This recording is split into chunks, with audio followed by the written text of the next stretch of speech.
COVID itu tahun 2020, 2021 ya. Ya 2019 ya, oke. Itu kami tutup total karena memang kami ingin membatasi lalu lintas orang supaya tidak terlalu banyak terlibat di situ dan yang dikhawatirkan kan menular, ya. Saya tutup total. Tadinya tuh nggak kita tutup, bebas-bebas aja. Pada saat COVID kita tutup total, kemudian selesai COVID kita pasangi portal, terus kita atur jam tutup bukanya. Pasti bertanya dong, loh tadinya nggak ada portal kok diportalin, kenapa gitu? Karena gini, banyak kejadian pencurian terutama di RT 6, RT 7, RT 4, RT 3 itu ada di blok P itu laptop 2 hilang. Terpaksa warganya manggil Pak Kapolsek saat itu. Nah, waktu kita ceritakan banyak kejadian pencurian seperti itu, Pak Kapolsek saat itu memberi saran, ya udah toh di portal aja, di portal dalam arti pada jam tertentu, malam terutama itu ditutup. Pagi dari jam 4 pagi waktunya orang subuhan itu kita buka sampai jam 11 malam. Nah, ketika suatu saat ada permintaan dari RW 2 minta kepada lurah, tolong dong kami dimediasi supaya RW 5 mau buka 24 jam. Itu ditandatangan seluruh ketua RT di RW 2. Saya bilang saya akan bicara dengan warga dulu. Kan saya sebagai RW kan hanya mewakili warga. Saya laporan ke warga sepertinya lebih nyaman kalau itu ditutup dari jam 4 pagi sampai jam 11 malam. Jam 11 malam sampai jam 4 pagi, ya itu ditutup. Itu cukup nyaman, minta itu diteruskan. Nah, kita balas suratnya beliau itu dengan dilampiri persetujuan seluruh ketua RT ditambah 5 orang tokoh masyarakat. 16 Juli 2023. Ya, ada sih pemicunya. Saya nggak masalah kalau waktu itu yang dikerjakan adalah mengenai saluran air, karena air itu kan pasti mencari yang lebih rendah ya. Dan yang namanya Serondol Bumi Indah itu dari Prof. Sudarto, dari Setiabudi, dari Tanjung Sari menuju ke tempat rendah. Saya nggak masalah. Ini betulin saluran air, tapi kenapa portal saya dipotong? Tanggal 16 Juli jam 5 sore itu mereka beramai-ramai di situ dikomandani Pak RW 2 mengerjakan saluran air, tapi portal saya dipotong, dibuang di satu bidang tanah di RT 7 itu RW 2. Pagi harinya tanggal 20 Juli saya WA ke Babin Kamtipmas, tolong dong kalau mereka motong sekarang dibuang, hati-hati, itu anarkis dan ada pasalnya. Nah, terus Babin Kamtipmas sama polisi RW yang bertugas itu mencoba mengadakan pendekatan. Kemudian jam setengah 10 malam pada tanggal 20 Juli itu portal dikembalikan. Tapi tidak dipasang. Ya sudah, tolong tanyakan kepada RW 2 kapan mau dipasang. Udah Pak, saya sudah komunikasi dengan RT 7 RW 2 Wagianto bahwa mohon Pak RW 5 mohon dipasang. Saya tunggu 3 hari tidak dipasang. Ya wes, aku ngalahi. Tak pasang dewe, saya pasang sendiri, pakai duit saya sendiri. Duit saya maksudnya duit RW ya. Dengan biaya 450.000, maka portal itu sudah berfungsi. Kita fungsikan lagi, tutup jam 11 malam, buka jam 4. Sampailah pada tanggal 6 Agustus, di mana kita mau merayakan 17-an biasa kelurahan itu instruksi kita untuk kerja bakti. Nah, saya nggak tahu kok mereka kerja baktinya di dekat portal itu lagi gitu loh.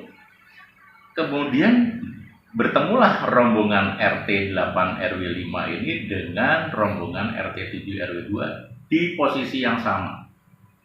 Terjadilah keributan di situ, untung berhasil dicegah. Apa yang terjadi?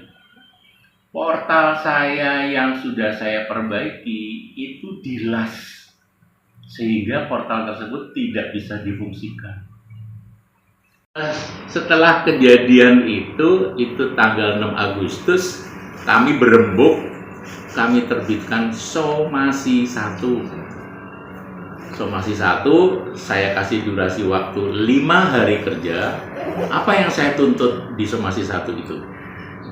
Yang saya tuntut adalah 1, permohonan maaf, 2, tolong portal saya diperbaiki, 3, itu janji untuk tidak melakukan hal serupa lagi di kemudian hari. Ini tidak direspon, kami dikumpulkan di kelurahan oleh lurah baru saat itu, bukan lurah yang ini. Bukan saya. Bukan lurah ini, lurah baru karena beliau dapat penugasan ke tempat yang lain. Nah, oleh lurah yang baru, tadinya saya berharap yang jadi mediator beliau. Tapi saya nggak tahu kenapa yang jadi mediator itu adalah wakil ketua LPM yang notabene katanya ngerti sejarahnya sendiri.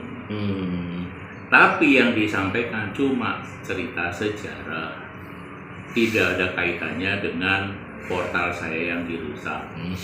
Nah, ketika saya disuruh menandatangani kesepakatan, saya nggak mau.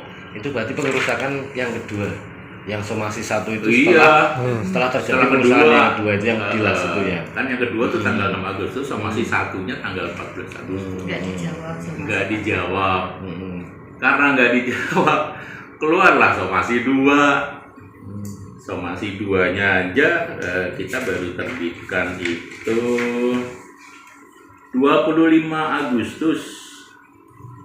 25 Agustus kita terbitkan, kita sampaikan ke mereka.